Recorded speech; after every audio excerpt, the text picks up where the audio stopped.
brief history, but will maybe restate it. So Dr. Oliver Brobach is from Ekoya, and he's currently a senior applications scientist from December 2019. And prior to that, he worked at Cedars-Sinai Hospital as a project scientist, where he actually integrated CODEX and Murfish for translational research. Actually, that's really fun.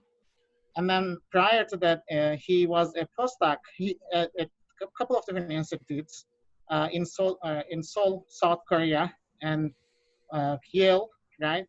So he was a postdoc there. Then he received also his PhD from Dalhousie University in Canada. And today we are happy to have him and to present his, I think, contributions to Ekoya Biosciences.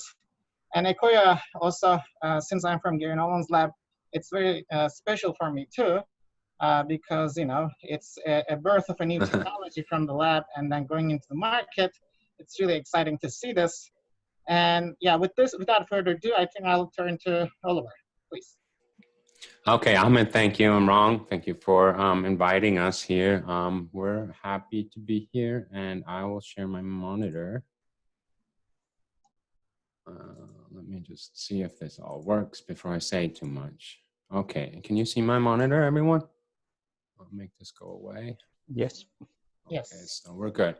So thanks for the intro. Thanks for having us here. I'm speaking obviously on behalf of Ekoya Biosciences out here in Menlo Park.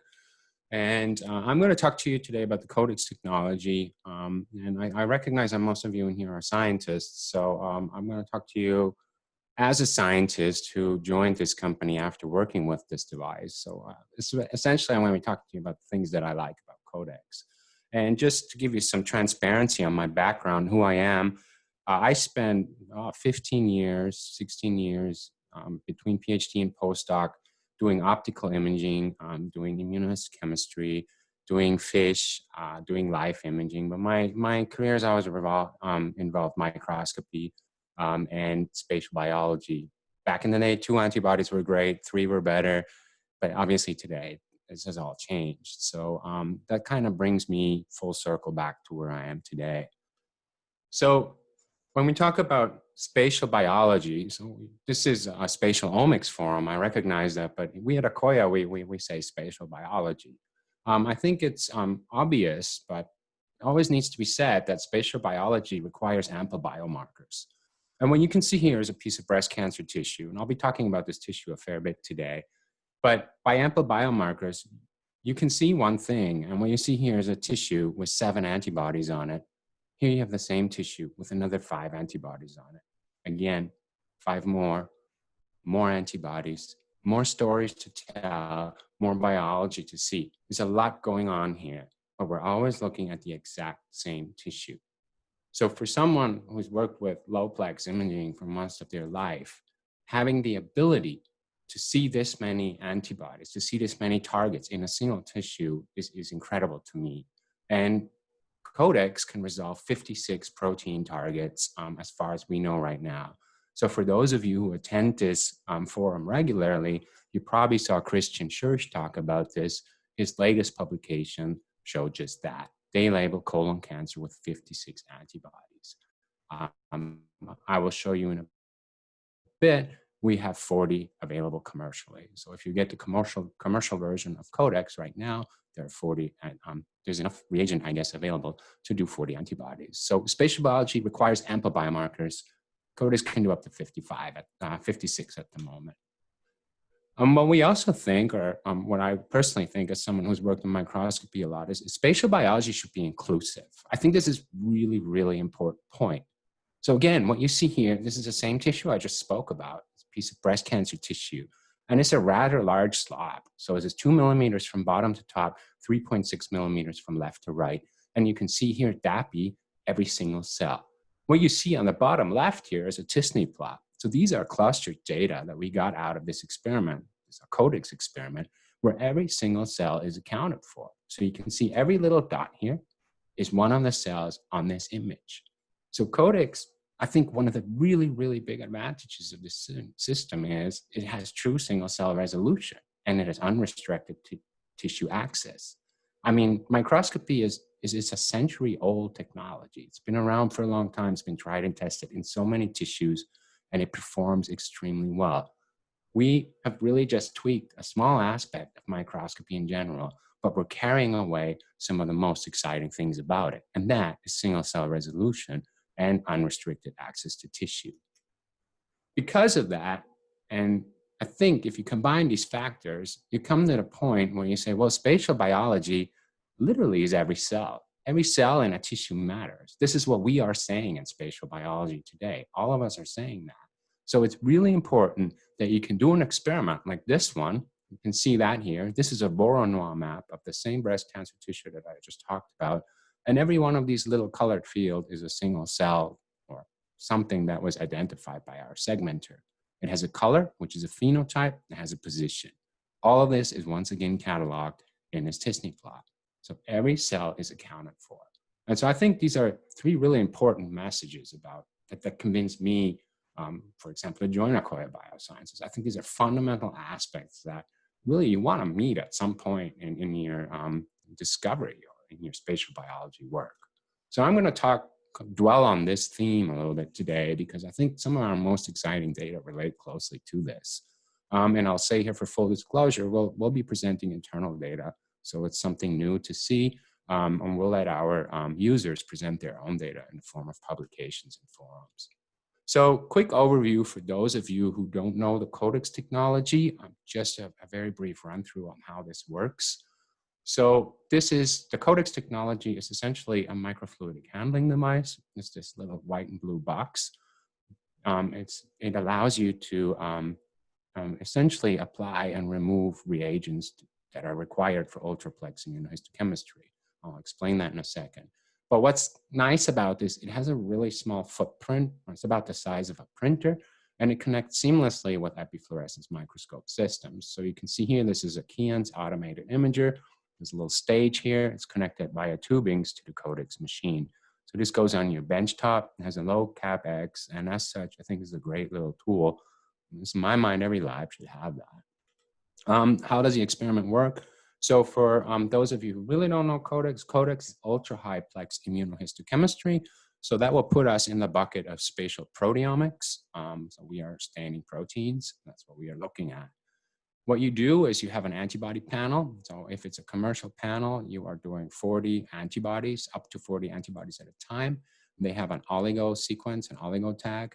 This is a single step staining. It goes onto your tissue, and the tissue is then covered, marked, stained with antibodies. So that all happens in one step. That's the only manual handling you have to do. And most, or if not all of the reagents that you're going to be using for that, they're already available. So you don't have to make custom reagents if you don't want to. You can just buy these off the shelf. So it's extremely well designed for convenience and ease of use. And that, I think that's a really important factor for many labs. Once the tissue has been stained with the primary antibodies, it goes into the machine. The machine then, what it does, it takes, essentially the tissue sits in there, and then disperses a round of reporters. So the reporters are essentially fluorescent molecules that have a complementary oligo sequence on it. So you can see here in blue, purple, and red, those little reporters will have an oligo on it that will meet and match the oligo on 3 different antibodies. That allows the microscope then to take a picture. Thereafter, via solvents, these reporters are removed. The tissue returns to its native state. It's still covered with antibodies, but there's no fluorescence on here, and the cycle repeats itself. So you can see in cycle 1, you get 1 image because you're imaging 3 reporters. Cycle 2, different image. You're imaging different types of reporters, and so on and so forth, all the way till you get to 40 antibodies. Nice thing about this is there's no stripping, there's no heat, and there's also no host-to-host cross-reactivity. So this is a question we get all the time because people are used to doing primary, secondary immunohistochemistry. This isn't happening here because we're actually using oligos. So you don't need to worry about, anti-mouse antibody reacting against mouse tissue or anything like that. It's very clean. So that's in a nutshell how this experiment works. If you have any more questions about that, I can elaborate further a bit later on.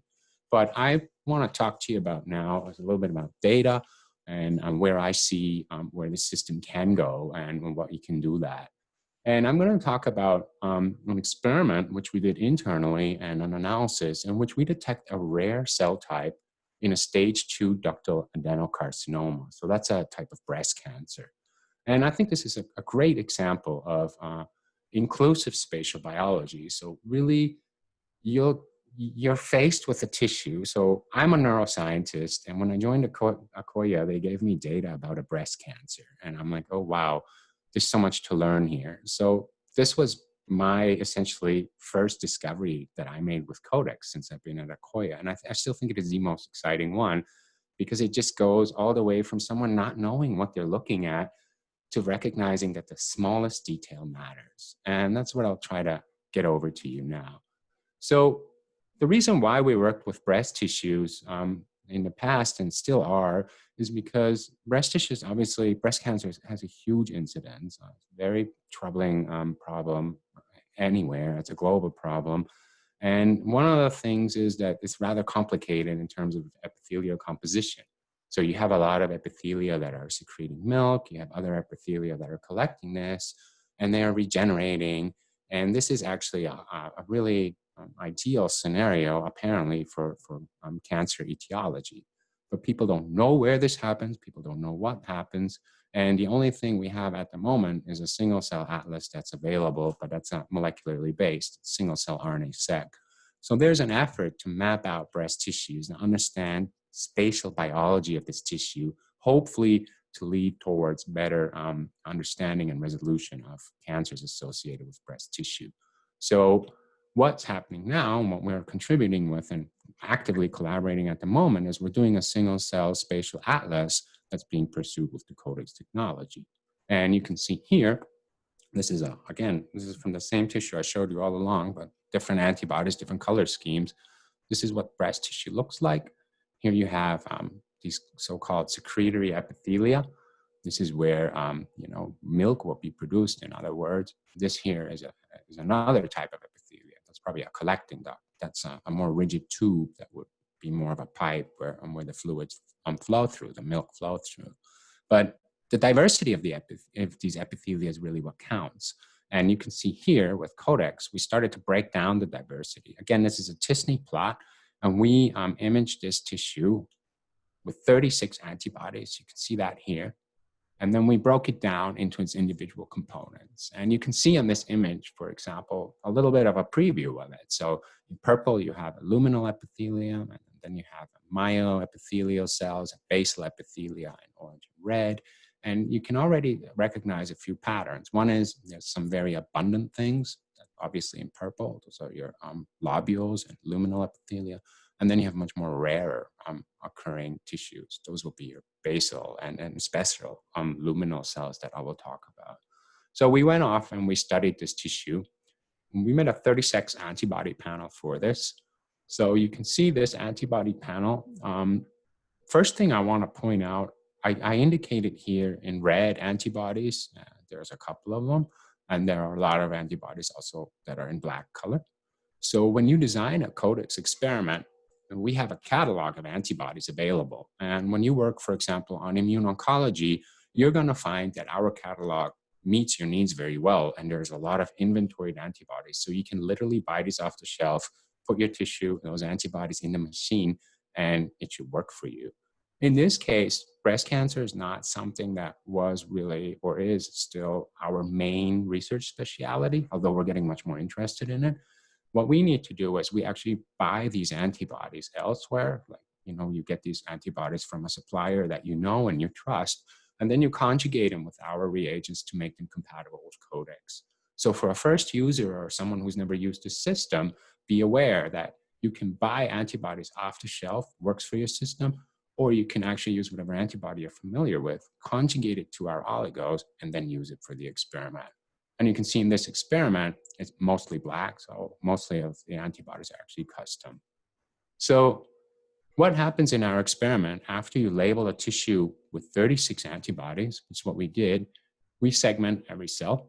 So here's an image of segmentation. Up to now, all of our segmentation was actually based on a watershed algorithm. So what the segmenter does, it recognizes nuclei. You can see this same image now breaks down into this segmentation map. So in the particular experiment that I'd shown you, and you've seen these images now a few times over, there are 63,000 cells. They're all accounted for. So every single cell is counted. Once again, it's single cell biology. Every single cell then has a distinct pattern of labeling with antibodies. In this case, there are 36 antibodies. So that's from left to right up here on the top. And every antibody labels each cell in a unique pattern. So you can see antibody 1 labels cell number 2 very strongly, but doesn't label cell number 3 very well. So this is an output that you would expect, for example, for flow cytometry or a single cell sequencing experiment. It's analogous to that. Format is exactly the same. Only big difference is obviously that we have spatial resolution. Every cell is cataloged down to the micron. We know where they are. That is our single cell spatial resolution. So these data, the segmentation, the stitching, the smoothing, the deconvolution, also the all of the post hoc analysis that I will show you now are all, you can do all of this in what we call the multiplex analysis viewer, or the MAV. So that's a freely available CODEX software. This software is, because spatial biology is developing so quickly, this is a work in progress. I mean, we're trying to put in new scripts. We're trying to improve our segmenter right now. A lot of things are happening in this regard.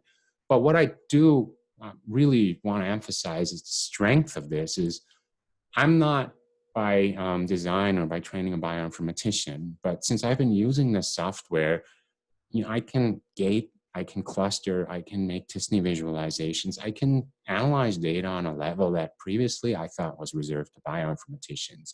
But I do this routinely today. And it's also inspired me to start using R scripts and other programs, because it's designed, as young as it is, and as many as improvements as we still want to implement, this software has a really nice feature of trying to democratize these analyses for a user. So if you're a CODEX user, you're sitting in front of a spreadsheet with all these data. That's intimidating. But I think once you get the hang of the software, you actually recognize that you can very quickly walk through it and answer some of the questions that you have. And I think that's really plays to the strength of this entire package. So once we have all of the data, you can see them here, we rely on unbiased k-means clustering at the moment. So what happens is all of the cells that you see here get grouped based on their biomarker expression. So this happens independent of their spatial position at the moment, but can be modified. And then you find different phenotypes or groups. So again, analogous to what you would do in other multiplexing technologies. And then you come up with, once again, we're back at this t-SNE plot. So we did this experiment, just like I explained, with 63,000 cells, 36 antibodies, and we find these different populations of cells, epithelial cells mainly in the breast. Here's an image of what this looks like when you put your data side by side, just to show you that this is actually reliable. So here's your t-SNE. Once again, and what we're doing here now is we're looking at keratin 14 expression. So keratin labels an epithelium across the entire population of 63,000 cells. Once via this, t-SNE representation, and once here on your actual tissue map. Red is hot, meaning that these tissues are really strongly labeled. Blue is cold, meaning that they're absent. Green and yellow is in between. So you can see very nicely, you have strongly labeling tissues over here. You can see where they are on your tissue. This side by side is always available to you on the system. So I think it's awesome because you have different types of data and you start to interact with them. I think that's when you really appreciate the power of these types of experiments that we're all doing nowadays. Then you go back, you have your normal anatomy. This is the 3-plex, low-plex label that everyone's seen many times for all kinds of different purposes. But the reason why I want to show this is we actually get very, very good recapitulation of published results. So once you have a panel that works and you're familiar with your tissue, you do this experiment and you find things like this. And we looked through the literature and we realized that another group at UCI, so this is Kai Kessenbrock's group at University of California, Irvine, whom we're collaborating with right now, they published this paper in 2018. So they are really interested in making an atlas of breast tissue. And if you look at this image, this is from them using standard immunohistochemistry. And this here are, I think, RNA-seq data quantifying certain types of epithelia. compare first this anatomical image to our CODEX image. It looks almost exactly the same. It's the same markers, so keratin 14, keratin 8, and DAPI, same as what we're showing here, keratin 14, keratin 8, and DAPI. It's analogous, and this was done in a different lab, different company, different geographical location, different tissues, different technology. We get exactly the same result. What's really exciting about this, and I think what's really important to take home though, is that if you look at the staining intensity, so because we're not amplifying our antibodies like you would in conventional 1,2 immunohistochemistry, but we're actually having one antibody, one oligo, one fluorophore, it gives you actually, now I know you should never say you shouldn't quantify immunohistochemistry, but we actually get labeling that is much brighter, for example, in the basal epithelia and in the myoepithelial cells than, for example, in the luminal cells. So that's for this keratin 14 protein. Now, if you look at the expression level of the same marker in basal, myoepithelial, and luminal cells, you can actually see it's almost exactly the same than what we see in the CODEX machine. Let me repeat, this is a single cell RNA-seq data. These are histological data.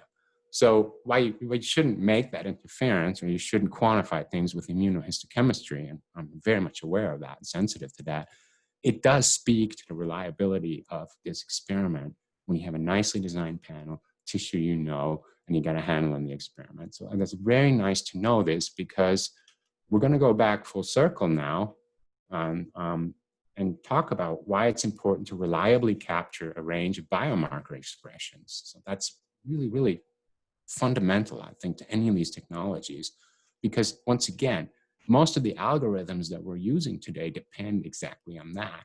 So what you see here are, I think it's 36 t-SNE plots, same one that I showed you before, but what I'm showing you is the expression from hot to cold of each one of the biomarkers that we used.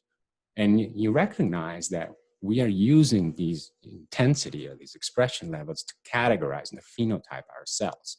So it's very important that you have markers that actually represent what's happening. So it's not only just a spatial tool, but the quantity does matter. And you can see that in some markers, for example, H2AX, it's broadly expressed. It's tough. You probably wouldn't want to use this for a clustering analysis because everything is labeling. But you have markers. For example, you can see here over on the left-hand side, keratin 17, keratin 5, and keratin 14 that are expressing very strongly and very precisely in one type of cell population. Then you have other markers, again, keratinocytes, keratinocyte markers, keratin 19, 18, and 8. They express very strongly but have a much broader range in a different type of cell. So when you run the clustering algorithms for these, and we're just gonna focus on these two different types of markers and cells, this is what you come up with. And this is where the discovery aspect comes in and what you're detecting with. So I now am showing you the result from a clustering experiment in which I focused on keratinocytes. And what you can see, we pull out 3 different types of epithelia. One is called a luminal epithelium. So this is massive, it's everywhere. Every little cyan dot here represents 1 dot on your t-SNE. Almost every cell in this experiment, so this is 32,383 cells out of 36 total, is somehow associated with this phenotype. You can see them here, they're right in front of you, almost every cell is. Much smaller population here, it's called the basal cell population. There's only 546 of them visible. You see in dark blue, you can see them. And they're much more scattered, they're much more harder to pick up. But what really caught our eye in this experiment is this small population, it's a luminal cell type that expresses keratin 8 and keratin 14. Out of 63,000 cells, we found 44 of this phenotype, and that's less than 1% of the entire population. Now, let me repeat, I'm a neuroscientist. I don't know the first thing about breast cancer. When I first saw this result, I was like, oh dear, this is noise. I need to get rid of it. And, you know, it didn't matter what I tried to do to the clustering algorithm. I bend it any way I like. This cell population kept showing up. And I was like, what is this? You know, let's not think about it. So, you know, you walk away from an experiment for a week, but you come back, it's still there. So then it's at that point, you really start to wonder, well, let's just take a look at this. And, you know, I didn't want to see this. I didn't know what it is, but it just kept showing up. So why is this cell type population there? Why is it different? Why is this not noise? So here you can see a close-up of an area of the breast. And essentially, there are two main features. Once again, you have in cyan, luminal epithelium, and even blue is, you call that a basal epithelium. And there are two types of basal epithelia here. You can see one that's really strong, overexposed, I guess. Then you have this nice skinny one down here that actually has a sort of a cyan pocket in here.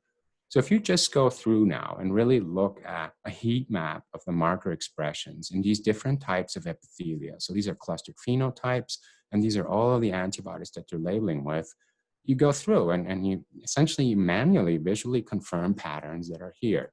So let's put on TP63. So I just shifted this now, and you can see really nearly nicely, there's a band of TP63 cells on the outside of this epithelial structure. It's a very canonical marker for basal cells. Down here, you can see the same thing. But then you can see inside, there's still a row of DAPI nuclei. They don't have this TP63. They are not traditional basal cells in that sense.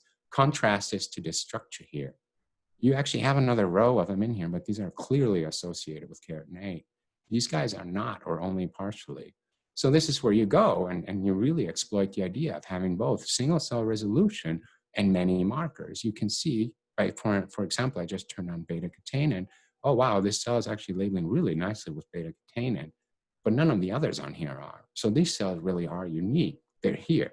And I can walk on through other markers like TFAM or lamin 1B, where they differ. FOXP3, for some reason, it shows up, might be an artifact, but cadherin is a little bit different.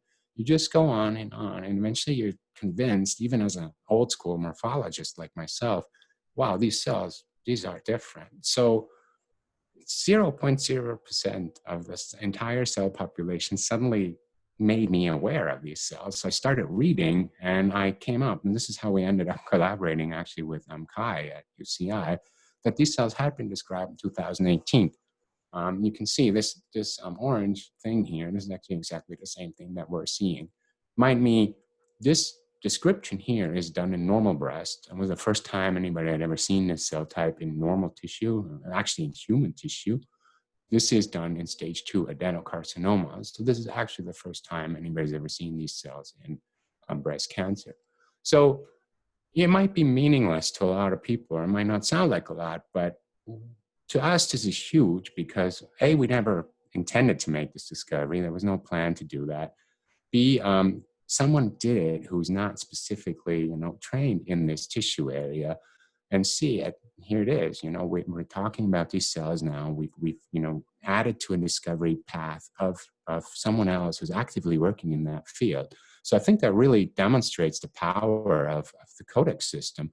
And I'm just going to go back to this slide that I showed you before and say, here's this experiment. Once again, it's summarized in one map. You can see every single cell.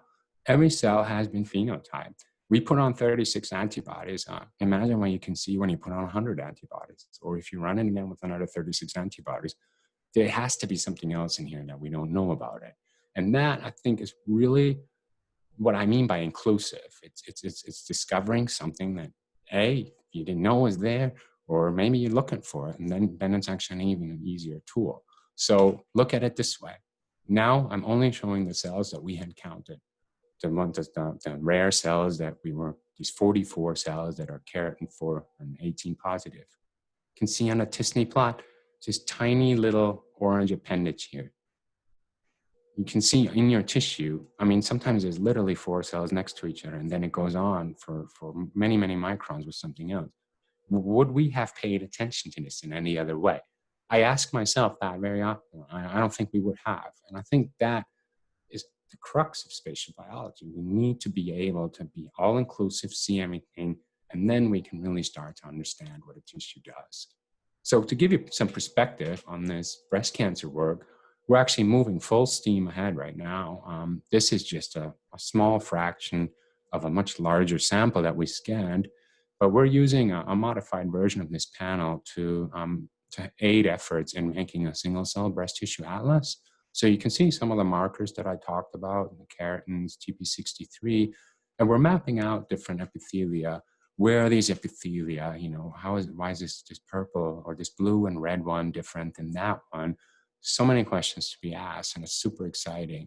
And we're doing this in the most pragmatic way possible. We're putting a big piece of tissue on there, and we're just imaging it, everything. And it's really interesting if you look at it. First of all, these are markers for immune cells, and neither us, I think, nor anyone else really expected to be that many immune cells in the epithelial tissues.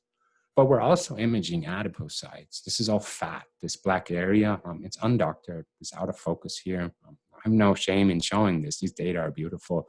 But really, why are there all these CD4 cells in the fat? So, you know, it just piles up. It's one really exciting thing after another happening, because we can just put on a big piece of tissue, label it with, you know, 40 markers, and I think it's organic from there. What you see is really incredible. So we're really active on this right now. This is exciting. This experiment is actually really cool because we have single cell sequencing data. They're doing Visium with this, we're doing CODEX with this. So I think this is going to be really beautiful spatial biology work that comes out hopefully in the next, not too long, but you know, we all know how science works. There's and always something that will get us excited and slow us down a bit, but we're working diligently and hard to get this out. So I'm going to switch gears now. I talked about breast tissue, and I hope I conveyed this idea of at least how I think about some of the advantages and how this works. And I'm going to kind of keep the theme here, but I'm going to move back into some area that I'm much more comfortable in, and that's CODEX imaging of brain tissues.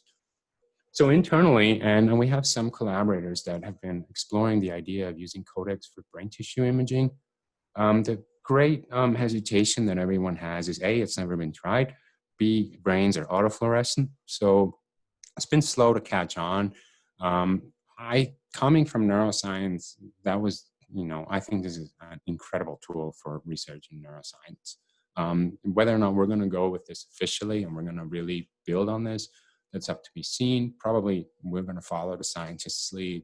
But why I want to show neuroscience data to you is this idea that we're building, CODEX is built on a relatively established technology. I think CODEX is very pragmatic. We're using microscopy.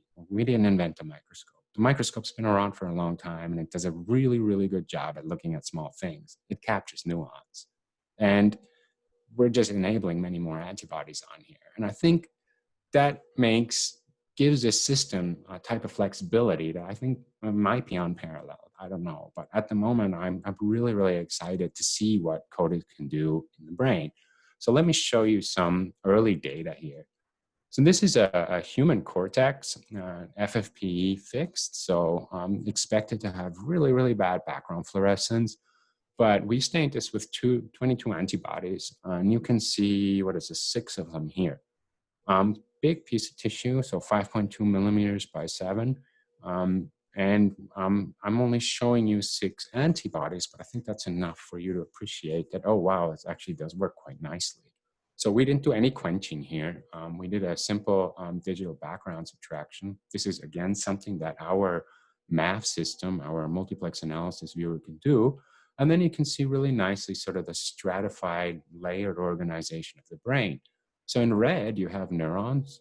In yellow, you have GFAP, these are astroglia. So these are your glial cells. So you will call this white matter, and this will be, I guess, gray matter or neuropil.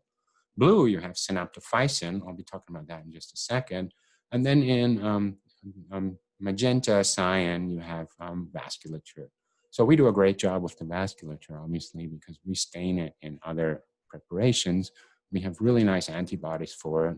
And you can see here on the right-hand side, this is the vasculature with different markers. So you have epithelial layers, endothelial layers, basement membrane. You know, you would never stain a brain with 5 vasculature antibodies unless you could. But here it actually kind of just rebuilds the whole blood-brain barrier for you. Talking about resolution, these are astrocytes. I mean, you can see the cell body, you can see the processes. It's all right there in plain sight. So this is microscopy, but it's microscopy that's really, really multiplex. And I think that's so really, really exciting thing about it. Here are neurons, and you can see their labeling separately. with different markers. So ZEB1, lamin B1, H2X, all of this works out surprisingly well. So you can see on the t-SNE, the representations are different. So you're, especially if you look at your vasculature here, it occupies a really clean little space right down here. All of these markers co-localize. This is what you would expect. This is what you want to see. So CODEX, in my mind, it works beautifully for neuroscience. It's great. If you want to do cell phenotyping, you want to look at the blood-brain barrier. If you want to probably put any of the T-cell markers or anything that we have, this is a fabulous tool to do so. So I can tell you that today. We've done it internally. Nobody's published yet on this. We're working. There's still some kinks to work out. Obviously, that's always the case. But these are among our first data, and they speak for themselves. So we actually presented this at FENS, and you can actually see that there's a more detailed poster on this online. But what I wanted to do is, if these t-SNEs finally go away here, I wanted to show you something that I think that once again really speaks to this idea of spatial biology and capturing not only cells, but also nuance. So what you can see here, this is a Voronoi map. So I broke down this image that I had just shown you into phenotyped cells or not. So what you can see essentially in red are neurons, in yellow are glia, blue or cyan, and magenta is the vasculature. But then in blue, you can see it occupies a huge place in the entire population, is actually synaptophysin. So what is synaptophysin? Synaptophysin is a marker for synaptic puncta.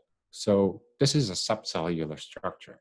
This is where a neuron and another neuron, or a neuron and astrocytes, this is where they speak to each other. This is literally a submicron little button, or bouton they call it, at the end of a string. So it's just a few pixels across. So if you work with a merfish or any of the fish technologies, you understand that puncta can really matter sometimes, because that's what these people quantify. But in microscopy and in neuroscience especially, capturing puncta is actually huge. A lot of people spend a lot of time thinking about how to do this properly. So we looked at our CODEX result, and what you can see here is a glial cell, a neuron, surrounded by synaptic puncta. And if you look at a segmentation map, you can see here's one of these synaptic puncta, and here is neurons, probably two fused together, or just, a generous segmentation, you would call that. But it does register your synaptic puncta. So if you go back to our t-SNE plot, now you can actually see that the majority of the thing that of the phenotypes that the program is detecting are actually synapses. So there's 170,000 synapses alone on here. I think this is an underestimate. It's probably double that, because our segmenter that I use, so I just did this without modifying the parameters too much.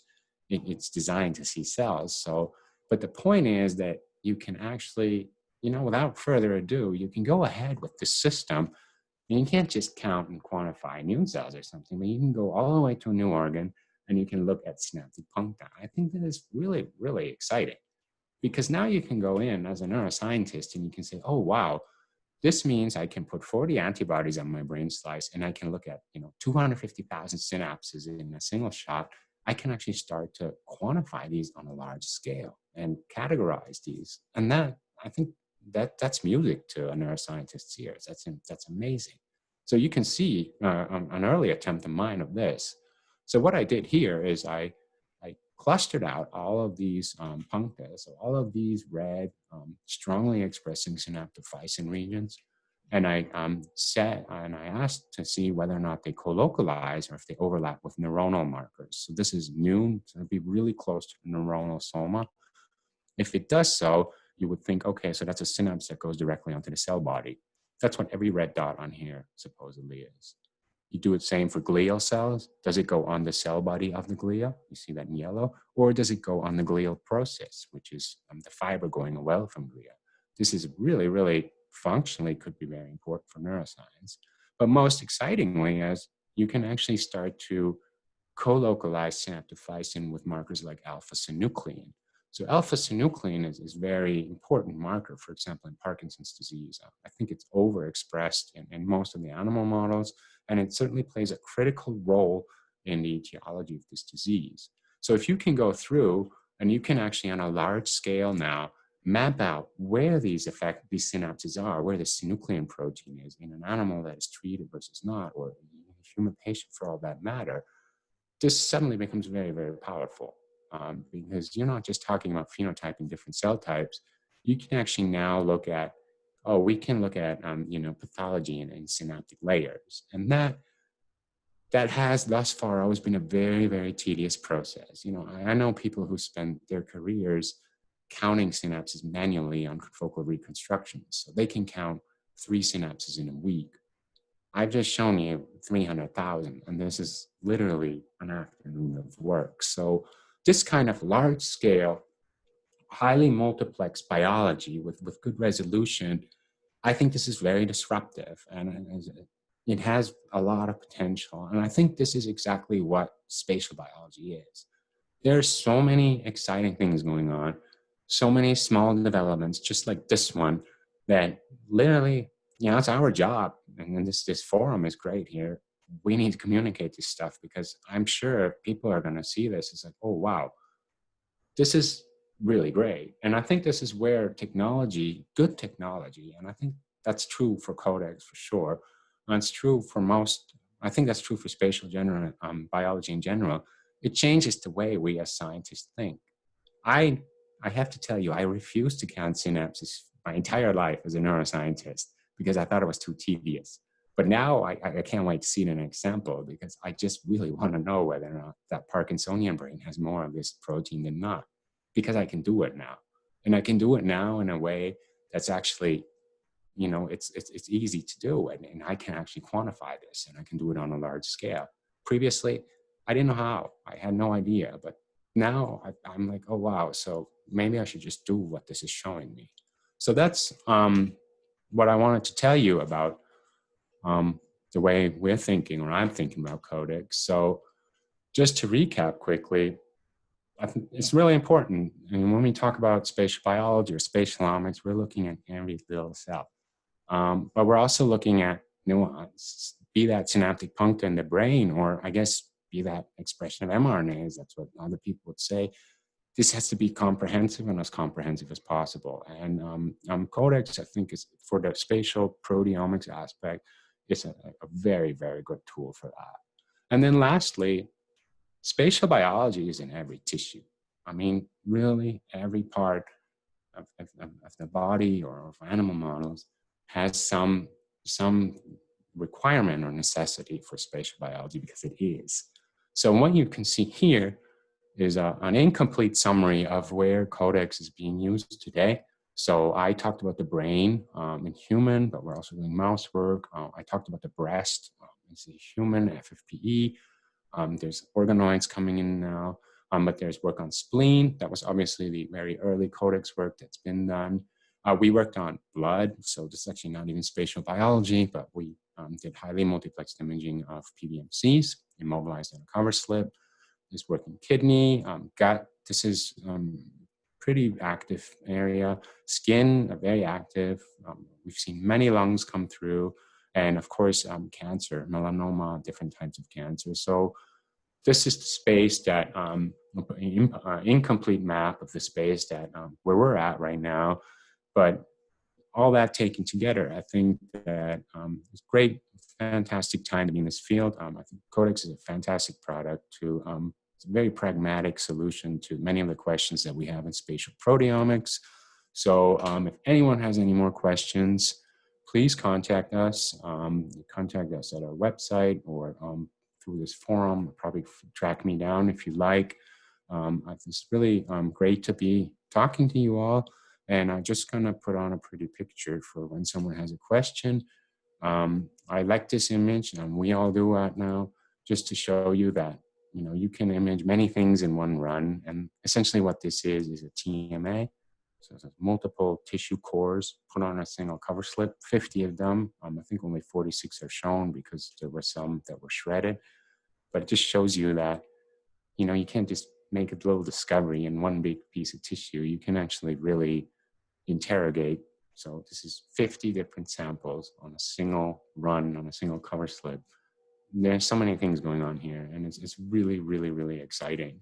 So I hope everyone shares this excitement, and that's all I have to say. And thank you very much for your time. Yeah, great job. Thank you, Oliver. These are nice artistic images of biology, actually. We could call it bio art. Yeah, well, it is an art, no?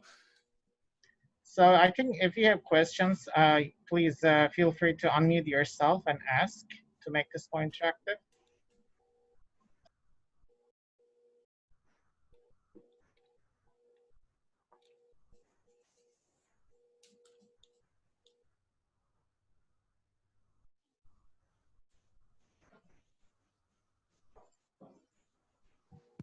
So maybe a quick question from here.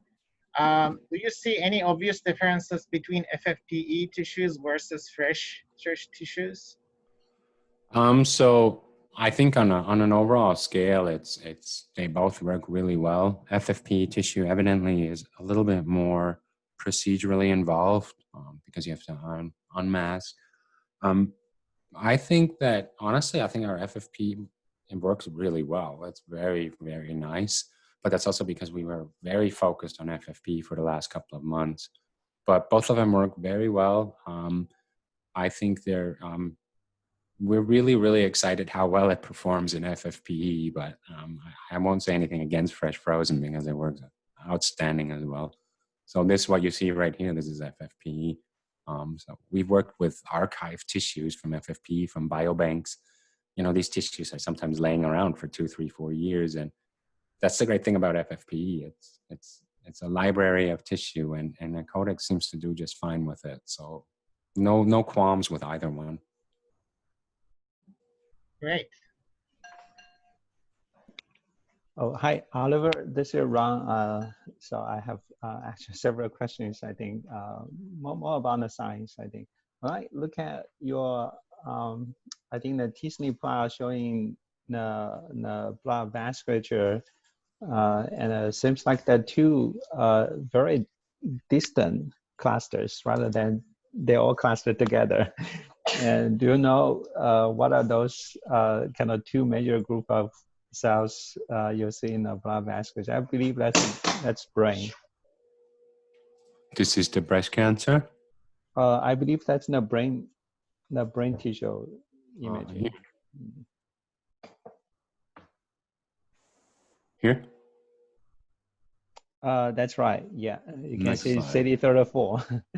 CD34, yeah. Yeah, seems like they are all endothelial cells, but there are two distinct. And there's a little one here. Yeah. And I can't remember, but one of them labeled. There's one actually. I think this one of them. Let me see if this works for SMA. Yeah, I think the difference here is you have smooth muscle actin. So when you have a large vessel in the brain, so the arterioles, they will have smooth muscle actin, but they're relatively rare and you don't pick them up so much, So these slices, I think, are 8 microns. So it's hard to get a substantial amount of arteriolar tissue, whereas most of them are smaller vessels and they don't have a SMA layer, so they're not innervated by musculature. I think, I'm not entirely positive, but I can actually get back to you on this, that this is the arteriole here. So it has all the same markers as your vasculature would have, except this one has smooth muscle actin because it's a larger vessel. That's a capacitant. What is it called? A capacitance vessel or something. These are just the smaller ones, capillary beds and small vessels. That makes sense? Yeah, that makes sense. Actually, that's a beautiful result. So basically, Yeah. you can say large vessels, large arteries versus capillaries, right? Yeah. That's true. Actually, I recognized it. I was like, oh yeah, clear, that's logical. But I'm glad you pointed out because it is, and it speaks power to it. So thank you. So you mentioned it. You can also do sort of non-adherent cells, and so we have a little bit of data like that as well. But it seems like that's actually tricky to kind of fix the non-adherent cells on the surface of your glass slide, and you go through like 16 rounds of staining, and the cells are still there. So any Yeah. If you can share with us. So we did this experiment on PBMCs. We actually have a webinar on this, so you can go to our website. But let me just do this. I'm going to regret it later when my presentation is all. So here you can see PBMCs there on the cover slip. So what we did, all of our cover slips are polylysine coated, and we took fresh PBMCs, pipetted them on, and fixed it onto the polylysine. And this experiment, don't quote me on this, but I think it is either 23 or 26 antibodies. So that gives you more than 10 cycles. And I think we found a less than 1%, I think it was even less than 0.5% of turnover of cells. So they don't float away. It's remarkable. I did not expect this, but they stick in place. They don't go away. So we have a pretty good detailed breakdown on this one in our webinar. So if you're more interested on that, get in touch with me or watch that. We discussed that in quite a bit of detail. Yeah, I think the takeaway is also polylysine. That's just a magic. So anything, any cells stick so tightly, I think. Yeah. I'm surprised, but it works. So. But after you dispense the cells to the surface of polylysine coated slide, do you still need to kind of fix the cells, or just kind of like a blood smear?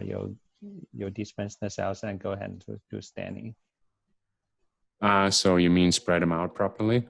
No, I mean whether or not you fix with like a formalin or paraformaldehyde. Yeah. So I think we just fixed it with our fixation reagent. I don't know what exactly the fixative in that one is, but actually we have a protocol for this. If you like, I can send that to you and explains I think they put on 2% PFA or something, but again, I cannot recall exactly what that is, but let me send you the protocol.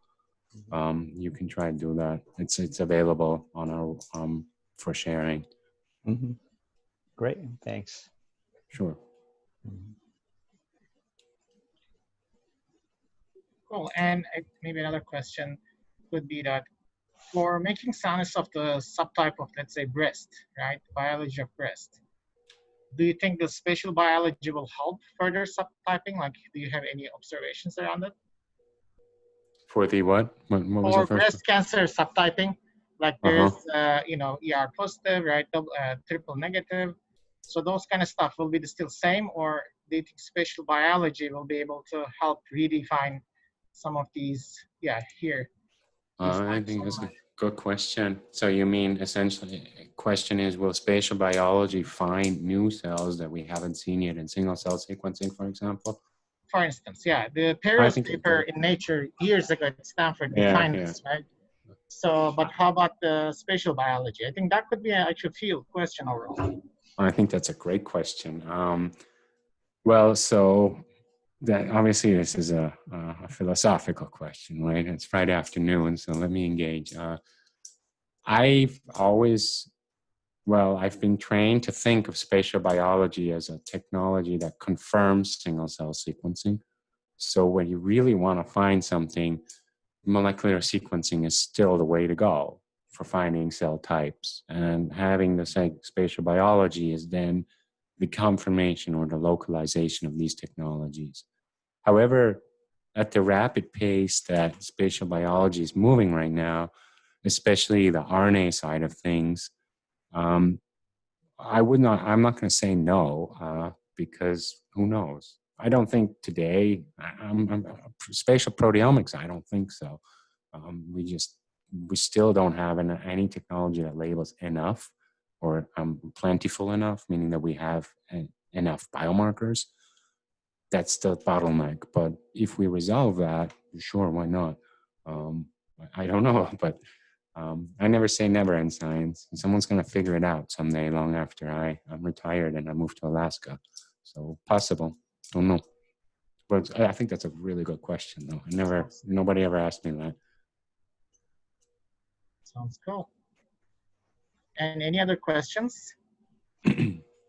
So I have a question about your sort of cell type identification in your brain tissue data. You found synapse basically consists of majority of your T-SNE data points. But I think I remember when you talk about the cell segmentation algorithm, you use DAPI as kind of cell nuclei as the landmark to identify the cells. Mhm. But with respect to the synapse, how does that work? I think the algorithm, I don't expect you see a lot of DAPI in there, right? So in this regard, I think so. I think that for cell phenotyping in the brain, oh, you mean for SMA? What are you talking about? Specific biomarkers? Sorry. Just right here in the synapse, right? The Yeah. synapse. So I think Yeah. so. And I'm not sure if I alluded to this, but this punctate staining needs a different algorithm, or you make a watershed algorithm for punctate. Okay. We don't have this algorithm right now, but I worked with Murfish in the past, for example, and we used an algorithm from Moffitt's lab, I think. Oh, did we? No. We actually had our own algorithm in our lab, and it was specifically trained to detect punctate. And computationally, actually, I think it's much easier to detect these dots than it is to detect a cell. So if you were going to get serious about mapping synapses in the brain and you have a bioinformatician in the lab, the code's already available to do this. Those have been published by multiple labs in the neuroscience community. We did this right now just with our built-in segmenter. So I think I'm undercounting twofold, threefold, because what happens is our segmenter recognizes the dot and then it tries to make a membrane around it. That's what most of the watershed segmenters are doing today. So within that membrane space, there are probably 3 more dots. And I looked at it. But the reason I wanted to show it is that the tool's already available elsewhere. And I think a lot of our technologies are going that way, that we have a hard product, we have a soft product and reagents, and we have a result. But the software is really something where people are getting creative. And one of the reasons for showing this type of result is to, a bioinformatician watching here, they'd be like, oh yeah, I can do this. And that, I think, facilitates the development of this type of technology. I've seen segmenters for puncta, and that's not actually anything anybody needs to invent. It's already out there. Okay, yeah, I got it. I think I misunderstood. So this is a different algorithm compared to the breast tissue segmentation. Okay. And yeah, also before we close, I'd like to also applaud you from using these slides where, could you go to, this slide, where you use the entire slide nicely, and on the circle you show the t-SNE, the high dimensional map, and behind it you show the spatial distribution, right? Mm-hmm. So one actually can go to back and forth easily between the spatial and high dimensional domain right away. Right? This is actually amazing. We might even give a name for this. Yeah, no, that's the power of this. No, we have right? these two types of data side by side. I never used a t-SNE until I started to put it next to an anatomical map, and everything suddenly made sense. So yeah, thanks for pointing that out. Yeah, this is great, I think, in terms of representation. Yeah, any other final questions? Can I ask a quick question? Yeah, please. So your multiplex analysis viewer software does a really good job of making these t-SNEs and defining these cells. Does it also have anything for defining spatial features or like regions in your?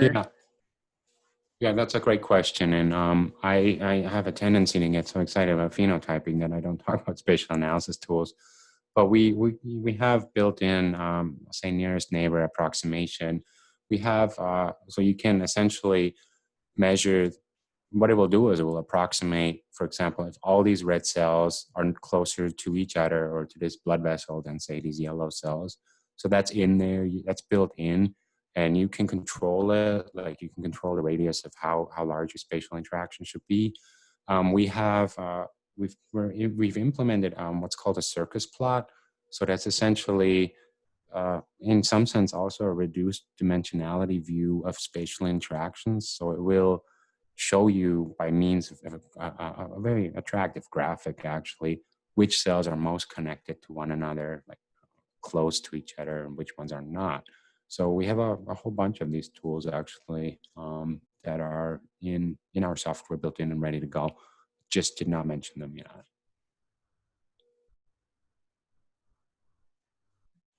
So, Oliver, before you move to Alaska, I wonder how many proteins you think you want to eventually put on a CODEX? Is there, say what is it? Yeah, Repeat basically the question, sorry. yeah, basically how many proteins you think you can simultaneously image eventually before you move to Alaska? I like round numbers, so I'll be really happy with 100 within the next, I don't know, couple of years, or maybe a year or two. That's my personal wish, but also making this multi-omic, because we now know, obviously, that immunohistochemistry and in situ hybridizations are to some degree compatible with each other. So in my mind, it's only a matter of time until this all happens. So before I go to Alaska, 100, 200 proteins plus, some fancy transcriptome, or I'm matching 100 to 200 mRNA transcripts, and then I can retire. I'll be happy. It's enough. I don't know. I find it already hard to think about 36 proteins. I used to study one, now I'm talking about 36 in a tissue that I don't know. So it's already making me age. I think my expectation is that we will be able to do transcriptome and proteome in less than 10 years by using smart solutions. Yeah. Cool. Any final word? Well, thank you all for watching. Once again, I think now that I have the final word, that's rare. Thanks for the final word. But I just want to, my point of view is that spatial biology is disruptive. It has disrupted, and it will continue to disrupt science thoroughly and to the core. And I think there are a lot of really cool technologies out there. CODEX, to me, is pragmatic. This is also the reason why I came to this company. It's a technology that you can explain to me, and I understand what it does, and I can work with it, and it produces a result that continues to amaze me. So that, it's based on really established old school things, if you want to, like microscopy. And I think that really is also the strength of it. It's in being pragmatic, it also builds on more than a century of knowledge that we have on how to visualize tissues. And so that's why I think that's an absolutely fantastic way to move on in the future. And so I think we're all in for a treat, what's coming in the next 5 to 10 years. And so I hope that everyone's going to stick around and do more spatial biology, because this is changing everything. So, and I'm happy to be a part of that. Great, thank you, Oliver. And it's been fun to learn from your great science and technology. And next week also, we are going back to academic speakers. The previous ones, as you know, was from Vizgen and Akoya. And next week, we are going back to Spatial Metabolomics talk.